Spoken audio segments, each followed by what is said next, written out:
Students, कल हम लोग डायपोल मोमेंट पढ़ रहे थे और इसमें आई थिंक कि पॉली एटॉमिक मॉलिक्यूल के केस में हम लोग एक्सप्लेन कर नहीं पाए क्योंकि मोबाइल की मेमोरी ही ख़त्म हो गई थी। तो आज उसको हम लोग कंटिन्यू करें डायपोल मोमेंट को। कल आप लोगों को बताए थे कि the product of quantity of charge, the product of quantities of charge q on the positive or negative center of a dipole or distance, and the distance between these two is called as dipole moment.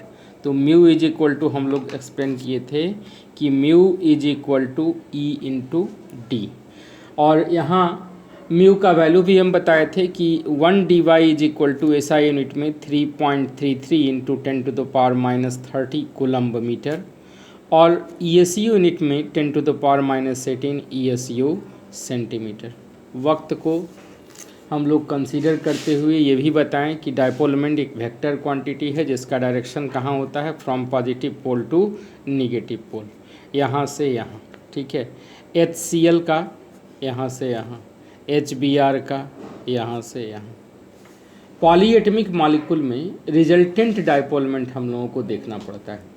तो मान लो कि ये vector quantity है, तो when two bond dipole moment μ1 है एक का और एक का μ2 है, और ये किस पर है, R at angle theta, R at angle theta, ठीक है।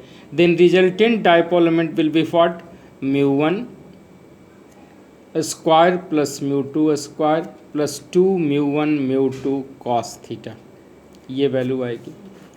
अब मान लो कि CO2 की बात करें तो CO2 कैसा मॉलिक्यूल है, लीनियर मॉलिक्यूल है। कैसे लीनियर हुआ, इसका ये इधर थीटा वैल्यू कितनी हो गई, 180 डिग्री हो गई। तो अब यहाँ म्यू नेट कितना आया, 0 हो गया। BF3 के केस में आप देखेंगे प्लेनर स्ट्रक्चर BF3, आप यहाँ देखो इसका डायपोल मोमेंट इधर, इसका डायपोल मोमेंट इधर, इन दोनों का रिजल्टेंट इधर और ये इधर गया, म्यू वैल्यू कितनी हो गई, 0 हो गई। Mu net will be 0। CH4 symmetrical molecule है, mu value 0। Benzene symmetrical molecule है, म्यू इज इक्वल टू 0। जितने भी सिमेट्रिकल मॉलिक्यूल हैं इनका डायपोल मोमेंट क्या होगा, 0। लेकिन अगर अनसिमेट्रिकल मॉलिक्यूल हो, जैसे मान लो H2O की बात करें, H2O का बेंट स्ट्रक्चर है, तो यहाँ देखो इसका डायपोल मोमेंट इधर, इसका डायपोल मोमेंट इधर, इन दोनों का एक इधर रिजल्टेंट डायपोल मोमेंट ऐड हो गया, म्यू की वैल्यू समथिंग होगी, और ये कितना है 1.84 dy। अमोनिया का डायपोल मोमेंट, ये स्ट्रक्चर इसका हुआ लोन पेयर ऑफ इलेक्ट्रॉन, इधर ये इधर गया, डायपोल मोमेंट का डायरेक्शन ये, ओवरऑल डायरेक्शन एक नेट डायरेक्शन में काम किया, म्यू की वैल्यू आ गई 1.49 dy। अब बेंजीन के मॉलिक्यूल में आप देखोगे कि बेंजीन में अभी बताए कि बेंजीन में अगर यूं ही कोई ग्रुप, इसमें कोई सब्स्टिट्यूएंट नहीं लगा है तो म्यू वैल्यू कितनी हो जाएगी, 0। अगर कोई सब्स्टिट्यूएंट इसमें लगा है तो इसका डायपोल मोमेंट कुछ ना कुछ वैल्यू होगा, mu is not equal to 0।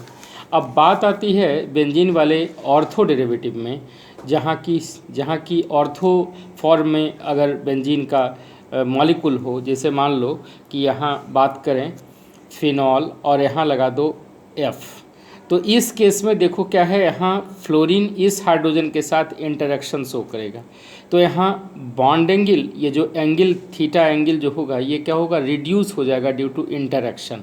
तो थीटा वैल्यू जैसे ही रिड्यूस हुआ, म्यू वैल्यू क्या हो जाएगा, बढ़ जाएगा, म्यू वैल्यू विल इंक्रीज। तो इस केस में क्या होगा कि म्यू का जो एक्सपेरिमेंटल वैल्यू है, म्यू का जो एक्सपेरिमेंटल वैल्यू है, mu experimental is greater than mu theoretical. अब मान लो कि अगर इस तरह से यहाँ क्लोरीन और यहाँ भी क्लोरीन है, तो थीटा वैल्यू क्या हो जाएगा, इंक्रीज कर जाएगा। थीटा वैल्यू जब इंक्रीज करेगा तो mu experimental will be lesser than mu theoretical.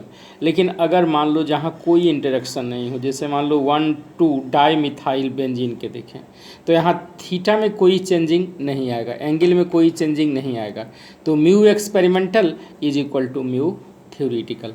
I think I have concluded. एक और चीज़ आप याद रखें, NH3 और NF3 के केस में पूछे कि किसका डायपोलमेंट ज़्यादा होगा, तो NH3 का डायपोलमेंट ज़्यादा होगा। स्ट्रक्चर आप देख लिए, NF3 का अगर आप स्ट्रक्चर बनाओगे तो ये इसी तरह से आएगा, फ्लोरीन के तरफ आएगा इसका डायपोलमेंट फ्लोरीन की तरफ, ये तो नेट चार्ज ऊपर रहेगा, तो ओवरऑल डायपोलमेंट क्या हो जाएगा, डायपोलमेंट विल बी लेसेंट, ये क्या हो जाएंगे, कम हो जाएंगे, it is less than NH3। तो NH3 का डायपोलमेंट NF3 से क्या होता है, ज़्यादा होता है। Thank you.